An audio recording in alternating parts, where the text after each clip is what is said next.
pagi bersama tundukkan kepala, pejamkan mata sejenak. Bapa yang bersama dan kerajaan surga, yang boleh kami kenal dalam nama Tuhan Yesus Kristus. Terima kasih Bapa buat pemeliharaan yang Kau berikan buat keluarga kami, dan kami boleh bangun dan tubuh yang sehat, dan kami boleh menikmati indahnya hidup bersama dengan Engkau. Kami rasakan bagikan umat Israel berada di Goshen dalam lindungan kasih sayang yang daripada Tuhan.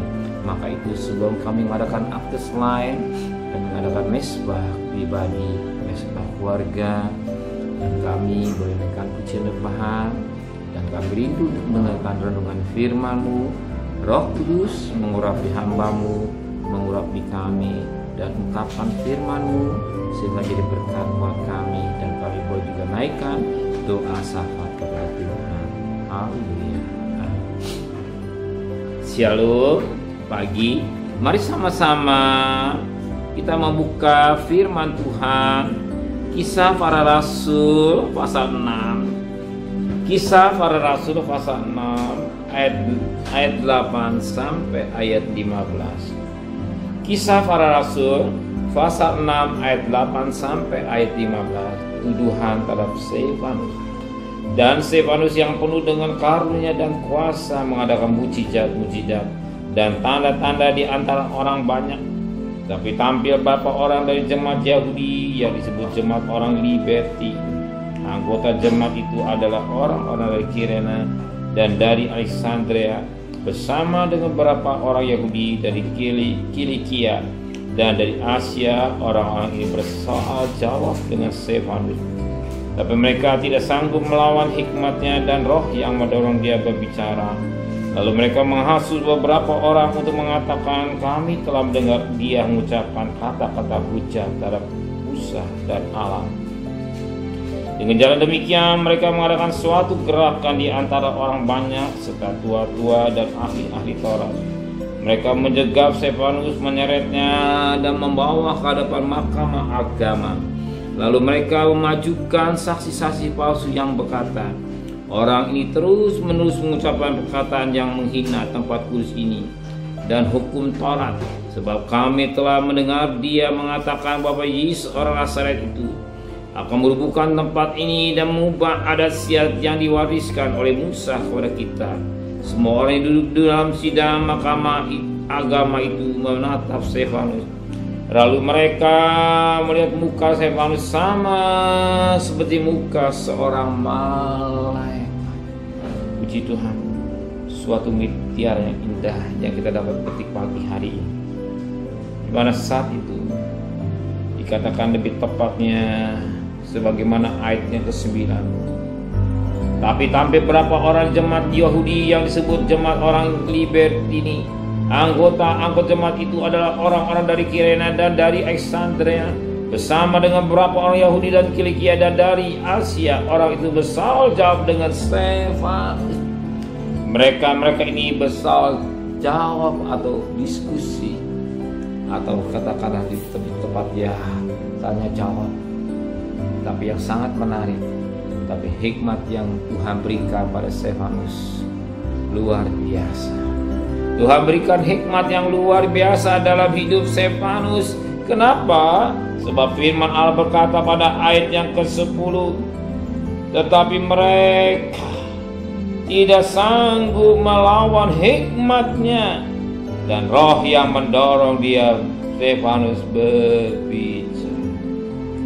Kita perhatikan Stefanus seperti dikerubuti, baik orang Yahudi, baik dari katakan dari ahli Taurat serta tua-tua dan lain-lain yang bersoal jawab. Dan apa itu tadi? Ternyata Stefanus penuh dengan hikmat yang dari surga. Betapa penting kita meminta hikmat, sebagaimana apa yang dikerjakan oleh Salomo ketika Tuhan menampakkan di dalam mimpi apa yang kau minta, hikmat. Betapa penting kita dapat hikmat yang dari surga, sehingga kita bisa berjalan sesuai dengan mau pimpinan.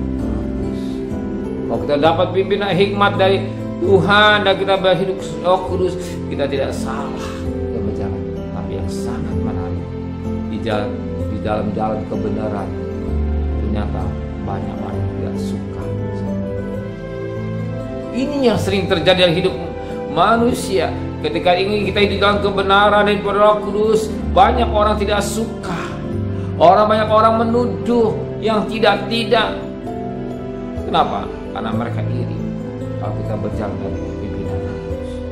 Sebab daging dan roh bertentangan, maka mereka amat terjadi. Ternyata mereka mengadakan suatu saksi-saksi dosa untuk menjerumuskan. Ini sering terjadi dalam manusia. Karena kalah, karena tidak bisa mengalahkan, timbullah apa dikatakan menjerumuskan Stefanus pada masuk ke dalam mahkamah agama dengan saksi-saksi dusta atau kata-kata saksi-saksi palsu, sebagaimana pada ayat yang ke-13, kalau mereka memajukan saksi-saksi palsu, saksi-saksi palsu yang menjerumuskan Stefanus. Banyak kali yang benar dikalahkan dengan saksi yang palsu. Inilah dunia akhir zaman. Kita melihat keadaan sekarang sudah banyak terjadi hal-hal yang demikian. Yang benar jadi salah, yang salah jadi benar. Kenapa? Karena isi dunia hanya keinginan mata, kaum hidup keinginan daging. Bahwa daging dan roh bertentangan. Kalau kita hidup dalam pimpinan Roh Kudus, rasanya daging akan jerit. Dan orang tidak suka kalau kita hidup dalam pimpinan Roh Kudus. Orang tidak senang kalau kita mengikut Tuhan. Orang tidak senang kalau kita hidup dalam kekudusan. Orang tidak senang kalau kita menyampaikan berita tentang Yesus. Maka perlu dalam hidup kita ini, sikap hidup kita ini menyenangkan hati Tuhan. Tapi apa terjadi? Stefanus harus menghadapi pada sidang agama. Dan akhirnya kita lihat cerita ujungnya, Stefanus diraja demi Kristus. Inilah liku-liku hidup manusia. Kalau kita ingin benar, kalau kita hidup dalam kekudusan, sering sesuatu yang kita lakukan tidak menyenangkan daging, sering menjerumuskan. Tapi satu perkara, firman Tuhan berkata, ketika orang banyak melihat Stefanus mukanya seperti malaikat, berarti ada kemuliaan Tuhan dalam hidup Stefanus. Amin. Kalau kita mau hidup dalam kekudusan dan berjalan pimpinan Roh Kudus, ada kemuliaan Tuhan ada dalam hidup kita ini semua.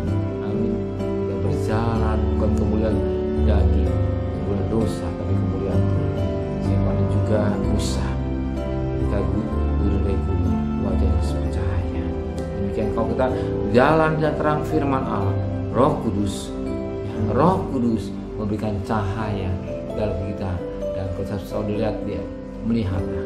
Saudara buktikan sendiri ketika seorang banyak hidup dalam pimpinan Roh Kudus, saudara mengajak bandingkan mereka yang jauh hidup dengan daging. Beda. Ya, kita kemuliaan Tuhan boleh ada di kita, dan kita tetap dalam hidup kekudusan. Apapun yang kita hadapi, tetap kita tabah. Buat satu perkara, Tuhan tidak akan tinggalkan hidup kita. Amin. Tuhan tidak akan memalukan kita. Ingat di Ibrani 13 ayat 15, aku sekali-sekali tidak tinggalkan kamu.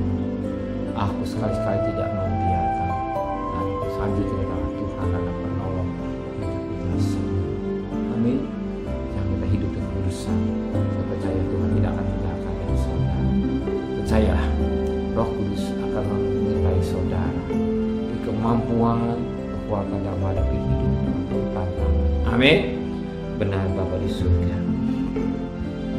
Kami melihat bagaimana Stefanus hidup di kebenaran. Banyak orang tidak senang. Maka pada pagi hari, sekalipun kami harus menghadapi tantangan daging, tapi kami percaya Engkau tidak akan tinggalkan hidup kami. Engkau tidak akan permalukan kami, pimpin kami semua di kekudusan. Berikan kami besok pagi dalam keadaan tubuh yang sehat, dengan tidak kurang satu apapun juga. Berkati Bapak Presiden, Wakil Presiden, para Menteri, para Gubernur, para Bupati, para Wali Kota, para Camat, para Lurah, para RW, para RT, para medis, para lawan, para tim, para pembantu. Bahkan mereka garis depan terus kami. Biar kasih-Mu melimpah buat negara kami, dan pada bisa menjadi endemi dan negara kasih. Terimalah berkat nikmat dari Allah Bapa, cinta kasih sayang dari Tuhan Yesus Kristus, dan berkat Roh Kudus dari saudara hari ini sampai Maranatha Tuhan Yesus datang. Yang kita dia katakan